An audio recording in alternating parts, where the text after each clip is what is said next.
walang lusot ang may atraso.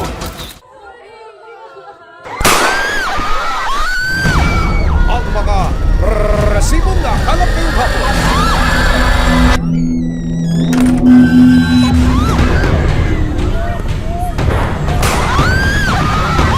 Pamamaril sa isang paaralan sa Tacloban City. Ikinasawi ng 3 estudyante habang 20 naman ang sugatan sa pagtutok ng resibo sa insidente.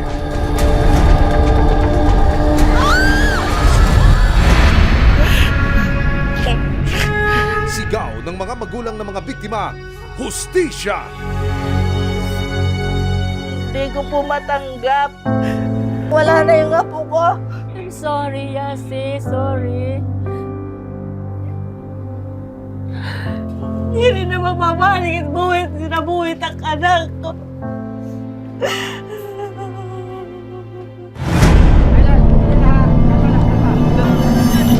Ano nga ba ang nagtulak sa 2 estudyante na magkasik ng dahas sa kanilang eskwelahan?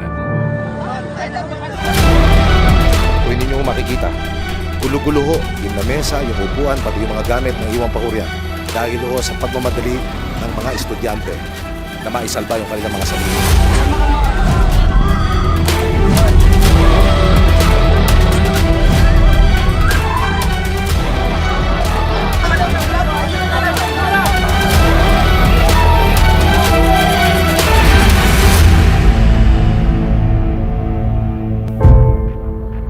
Ang paaralan ng sinasabing pangalawang tahanan at dapat ay safe space sa ating mga kabataan.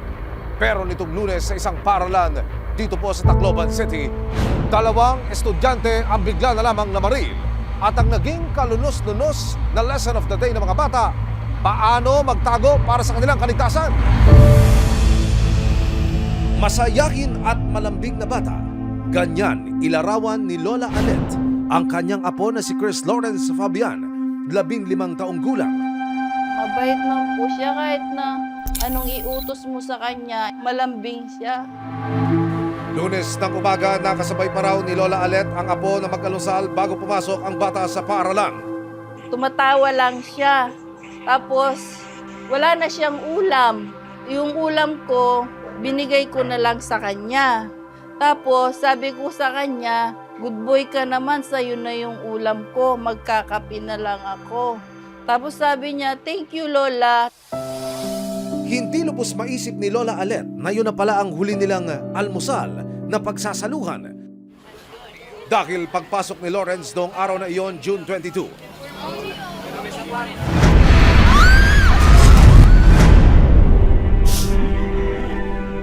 Nasawi ang grade 10 student sa nangyaring papamaril sa San Jose National High School.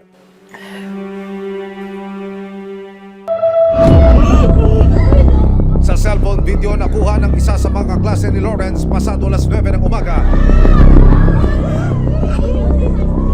maririnig ang iyakan at sigawan ng mga estudyante. Sa mga oras na ito, nagsimula na raw magpaulan ng bala ang 2 mag-aaral sa loob ng paaralan. Maya-maya pa, makikita si Lawrence na tumayo para dahan-dahang isara ang pinto ng kanilang classroom. Pero bago pa niya ito magawa, tinamaan na si Lawrence ng mga bala sa dibdib.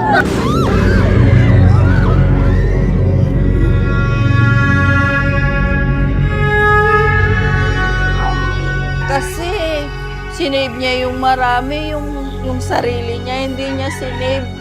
Dapat yung sarili niya, sinave niya. Isang araw, matapos ang papamaril sa San Jose National High School sa Tacloban, kinumusta ng resibo ang mga pamilya ng mga nasawing estudyante. Mga kapuso, isa pa ho sa mga biktima ng madugong pangumaril sa San Jose High School ang pupuntahan po natin ngayon. May kiraan lang po. Personal kong nakausap sina Nico at Ariet Daso, ang ama at ina ng nasawing si Nicole Daso, 15 taong gulang. Inabot niyo ho pa siya sa eskwelahan o sa ospital? Paano ba? Hindi na sir. Dati doon pa lang sa kalsada, naman ko lang ang classmate niya yun na nagsabi sa akin na Kuya, yung anak mo, baril, Opo. andun walang malay. Tapos hanggat na kausap ko yung teacher na natamaan na yung anak ko sa dibdib. Opo. Kalong-kalong niya, ginigising. Sa isang cellphone video, nahagip pa si Nicole na bitbit ng isang lalaki palabas ng eskwelahan. Sa mga oras na ito, wala na raw buhay si Nicole. Sobrang sakit talaga, sir. Wala na. Isang Sorry. 14 years na. Lagaan, sir. Ganyan ang mayayari. Para lang siya nagbaril ng aso. Hindi talaga siya katanggap-tanggap.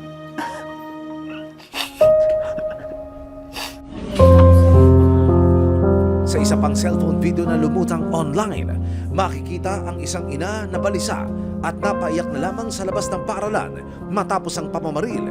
Hindi niya kasi makita ang kanyang anak na si Joyancy Separa, 15 taong gulang. Sugod agad ako sa paaralan.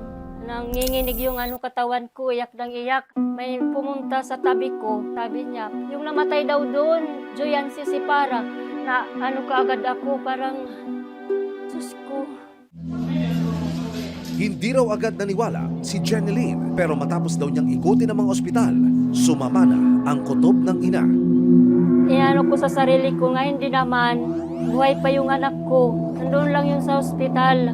Nang bumalik daw siya sa paaralan, naglakas loob na siyang silipin ng isa sa mga katawan na isinakay sa mobil ng pulis. Dito niya nakumpirma na si Joyancy nasawi dahil sa tama ng bala. Nakakaawa. Ngayon nga nakikita ko yung mukha niya sa kabaong, parang super sad siya. Di pa talaga siya ready. Kailanman hindi raw matatanggap ni Jeneline ang nangyari. Sinadya po yun. Kung buhay pa yung anak ko, sabihin ko, huwag niyong patayin yung anak ko ha, hindi yung nangbubuli sa inyo. Pero patay na yung anak ko. Ano pa yung masasabi ko? Anak, hindi man tayo magkasama ngayon, pero darating ang araw, magkasama din tayong lahat. Sasamahan ka rin namin. Hayaan mo na lang kami yung malungkot sa'yo. Ikaw, magiging okay ka na. Padayon ka na lang. I'm sorry, Yasi. Sorry. Tanging panawagan niya yon ng mga nangungulilang pamilya, siguraduhing may mananagot para sa sinapit ng kanilang mga inosenteng mahal sa buhay. Sana maging patas sila, mabigyan ng ustisya yung nangyari sa apo ko at saka sa mga kaklase niya pang namatay, tsaka yung mga nasaktan. Dapat kung kailangan managot yung may-ari ng bahay. Siya, makulong iya, makulong. Hindi rin na mapapalik at buwit, sinabuhit ang anak ko.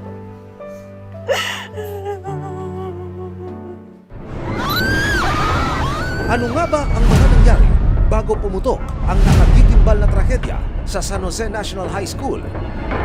Base sa inisyal na investigasyon ng pulisya, pasado alas 7 ng umaga, nag-flag ceremony ang buong paaralan sa kanilang open grounds. Sa mga oras na ito, ayon sa mga guro, umattend daw ang grade 10 student na si alias Nash, habang hindi pa raw pumapasok sa paaralan ang grade 9 student na si alias Rod. Pagkatapos ng flag ceremony, nagsimula na ang mga klase sa iba't ibang classroom ng grades 7 to 12. Bandang alas 9 ng umaga, lumalabas na nagkita sina alias Rod at alias Nash. Bandang alas 9:20 ng umaga, nakarinig na raw ng mga putok ng baril. Sa cellphone video na kuha ng isa sa mga estudyante, balot na ng takot ang mga bata nang marinig ang magkakasunod na putok ng baril sa labas ng kanilang classroom.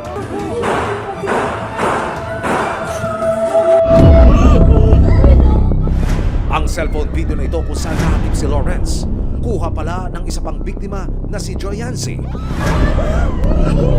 Maririnig si Joyancy at iba pang estudyante na pinipigilan si Lawrence na lumapit sa pintuan. Pero ilang saglit pa. Bumulagta na ang binatilyo ng tamaan ng bala sa kanyang dibdib.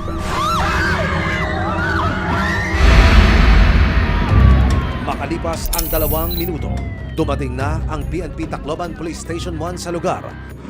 Sa labas ng paaralan makikita ang mga nagtatakbuhan at nag-iiyakang mga estudyante at ibang mga bata. Nagtutulungan para maisalba ang kanilang mga kaklaseng sugatan at may tama. Kalahating oras, pasado alas 9 ng umaga, natunto ng mga otoridad si alias Rod, 15 taong gulang. Bata pa, no? Nakapanayam ng resibo ang Bureau of Fire Protection Officer 2 na nakadakip kay alias Rod. Nung papalapit ako, mayroon ako napansin na parang bat ata yun. Bat ng baril? Parang ganun. Dahan-dahan lang muna ako. Nung malapitan ko na siya, nung pwede ko na siyang mahawakan, doon ko na ginulat ko na siya. Habang pinipigilang kumilos, tinanong pa raw siya ng binatilyo kung makukulong ba siya para sa kanyang ginawa. Malaking tao sa'yo, sir, no? Makapansakit, makapantay ko, pero yung medyo maskilado para sa Nagmumura nung tinitake down mo? akin. Para nagtanong lang na makukulong ba ako? Mapipriso ba ako? Mapipriso ba ako?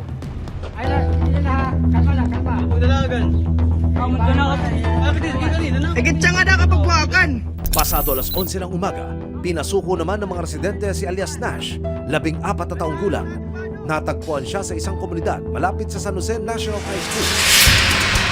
Na-recover ng mga pulis ang isang caliber 38 mula kay alias Rod, habang isang 9mm Glock naman ang ginamit ni alias Nash sa paumaril. Sa crime scene, mahigit 34 na bala ang na-recover. Ang isa rito, si alias Rod daw ang nagpaputok, habang mahigit 30 bala naman ang pinakawalaan ni alias Nash. Ang 9mm Glock na ginamit ni alias Nash, natuklasan na isa palang PNP firearm na naka-issue sa kanyang tiyakin na pulis. Ito po ay iniwan niya sa isang nilalagyan ng damit normally na may konting lock. At sinira po ito nung kanyang pamangkin at kinuha yung baril. She's now facing summary dismissal. To make it clear, yung summary dismissal proceedings po hindi pag-aalis sa pwesto kundi pag-alis sa serbisyo sa Philippine National Police. Ang caliber 38 naman na baril na ginamit ni alias Rod, nakarehistro sa isang security agency na nakabase sa Cebu. Ito po ay nakapangalan o nakarehistro sa isang security agency na based po sa Cebu City. Yung lolo niya raw po ay guard na kinuha rin naman sa isang parang tinawag na cashier box or parang mini vault na hindi rin naman po enough. Ayon din sa PNP, may magiging pananagutan sa batas sa mga may-ari ng mga baril. Sa isinagawang paraffin test sa dalawa noong June 23, nagpositibo ang mga kanang kamay ni na alias Rod at alias Nash. Positibo naman ang parehong baril para sa gunpowder residue. Matapos kausapin ng pulisya, itinurn over sila sa Tacloban City Social Welfare and Development Office. Ayon sa Republic Act 9344 o Juvenile Justice and Welfare Act, ang CSWD o MSWD offices ang siyang may kustodiya sa mga menor de edad na sangkot sa krimen. Babantayan po ng ating mga kapulisan, sasamahan po itong mga CICL na. Sa inisyal na investigasyon, lumalabas na pinagplanuhan daw ng 2 menor ang krimen sa San Jose National High School. Initial investigation and interview with them ay lumalabas nga na sila yung nag-uusap at sila nga yung nagplano nito. Iniimbestigahan pa raw ng ahensya ang kumakalat ng mga screenshot ng messages. Pag-uusap daw ni na alias Rod at alias Nash ito ilang araw bago mangyari ang insidente. We still have to verify yung pong mga lumalabas na conversation, allegedly conversation nila. But from all indications, ay point to the fact na sila nga po yung nag-uusap doon. Pag-amin pa raw ni alias Nash sa mga otoridad, na-impluwensya kan daw siya ng nilalarong online gaming app na Gorebox. Meron po siyang mga nakapost sa kanyang social media ng mga violent videos, paggamit ng baril, so on and so forth, as well as masasabi natin na heavily influenced ng online content ang kanyang mga naging action. Nito lang June 23, pansamantalang banned o ipinagbawal muna ng Cybercrime Investigation and Coordinating Center ang nasabing laro. June 23, pinakitulutan ng GMA News at resibo na makapasok sa San Jose National High School. Mga kapuso, batay po sa kwento ng ilan sa mga guro na ating nakausap. Dito ho nagsimula ang pamamaril ng 2 menor de edad na suspect. Ganap na pasado alas 9 ho ng umaga noong Lunes. Dito unang naulinigan sa area na ito yung unang bugso ng mga putok ng baril. Lumalabas po sa investigasyon na itong nilalakaran kong pathway, ito kong pasilyo na ito ng mga classroom, dito ho mismo naglakad yung menor de edad na mga suspect. At ang binabanggit sa atin, dito rin siya walang habas na namamaril habang dumadaan sa mga silid-aralan na ito kaliwat kanan. Kung hindi nyo makikita, tignan nyo. Gulo-gulo ho, yung lamesa, yung upuan, pati yung mga gamit na iwan pa ho riyan. Dahil ho sa pagmamadali ng mga estudyante na maisalba yung kanilang mga sarili. Mula ho dito sa pwesto na ito, naglakad ho ang mga menor de edad na suspect patungo sa area na ito. Mula ho sa pasilyo na ito, mga kapuso, lumabas ang mga suspect hanggang sa marating ang gitnang gusali na yan. At ang binabanggit ho sa atin ng mga nakasaksi, dito ho maraming mga estudyanteng napuruhan. Dito ho maraming nabaril ang mga suspect. Bunsod ng pangyayari, may mga panawagan na ibaba na ang age of criminal liability sa Pilipinas. Pero taliwas sa pagkakaunawa ng iba sa batas, hindi totoong walang magiging pananagutan ng mga menor de edad na nasangkot sa krimen. Paliwanag ng Juvenile Justice and Welfare Council o JJWC. Marami ang nag-aakala na yung Juvenile Justice and Welfare Act, ang ibig sabihin niya walang pananagutan yung mga bata, when actually, in fact, this is not a free pass or immunity given to them. Ang sinasabi lang doon sa batas, ang bata, pag nagkasala siya, meron siyang pananagutan, pero gawin natin sa paraang makabata. Walang criminal responsibility ang bata pag 15 years old and below. Pag may discernment na at above 15, then pwede na silang kasuhan. Dagdag pa ni Attorney Oco, para sa mga CICL, 15 taong gulang pababa na nasangkot sa serious crime, hindi bababa sa 1 taon ng kanilang magiging pamamalagi sa shelter. Kung ang isang bata ay nakita o na-prove na nagkaroon ng kaso ng murder, ang sinasabi ng batas, dapat nilalagay siya involuntarily committed sa Bahay Pag-asa for at least 1 year. Para naman sa mga batang higit sa 15 taong gulang at nasangkot sa serious crime, ito raw ang magiging proseso. Kunyari, halimbawa lang general na lang natin, yung bata, murder, yung or physical injuries, yung naging kaso niya, tapos na-prove, ay siya pala talaga yung pumatay. Hindi, not necessarily kay Rod ito. Sabihin ng judge ngayon, ito ang kaparusahan sa murder, so ito ang kaparusahan na kailangan mong iserve. Hindi ka muna pwedeng ikulong ngayon. Bibigyan kita ng tsansa na mag-rehabilitate. So ilalagay siya ngayon sa RRCY. Kung halimbawa nakaabot na siya ng 18, tanong si judge, kumusta? Sabi ni social worker, judge, ang recommendation ko ay parang hindi naging successful yung rehabilitation. So magdi-decide na ngayon si judge kung ipapa-extend niya yung rehabilitation or sasabihin niya, since hindi ito successful, ililipat na kita sa kulungan, magsiserve ka na ng sentence mo.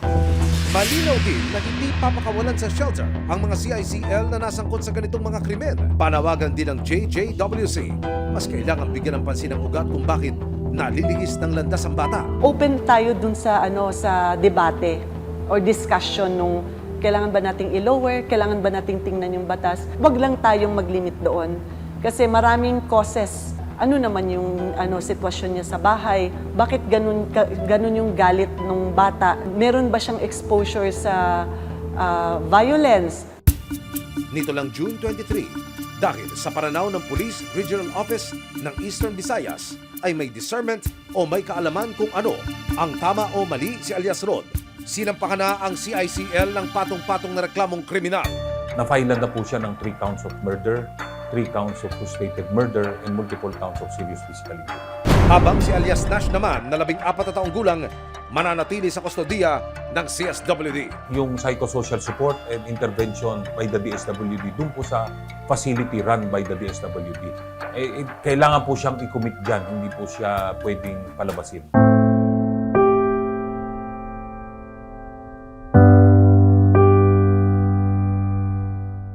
hindi na maibabalik ang buhay nina Lawrence, Joyancy at Nicole.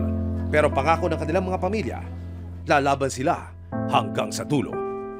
Sana, Renz, ngayong wala ka na, sana tulungan mo kaming malampasan namin ito, tsaka matanggap namin. Gabayan mo sana kami.